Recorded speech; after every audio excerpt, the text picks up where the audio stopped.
In a weathered wooden box, Aiken found a portal to the past. A yellowed photograph and a letter, folded carefully into layers of time. In the picture, his grandmother stands in her youth, right here in this kitchen. She is leaning by the vintage stove, a wooden spoon in hand, gazing toward the window. It's the exact same kitchen. The same warm glow of the lamp. Almost the same. Gather the soul of his grandmother's cherished recipe. Gliding through the hushed aisles, he moved with a gentle precision. He selected a succulent cut of meat, a silken bag of rice, and fine snowy flour. Into his cart went the vibrant crunch of carrots, the fragrance of orchard fresh apples, a cool bottle of milk, and a loaf of bread still, carrying the ghost of the oven's warmth.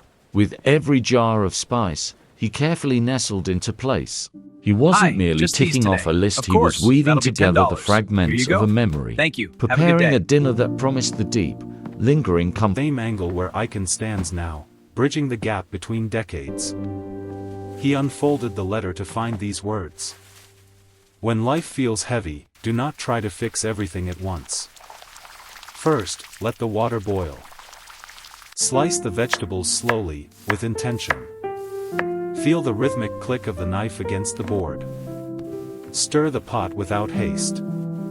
Food won't solve every shadow, but it will give you back your footing. If someone is near, cook for two. Even in the coldest times, warmth always begins in the kitchen. Aiken begins to move. He mirrors his grandmother's grace, recreating her rhythm as if it were a forgotten dance. Through these simple, grounding acts, he finds his balance again. Cooking becomes his sanctuary. A quiet defiance against anxiety. A way to reclaim control over the chaos. A tender reminder that he is never truly alone.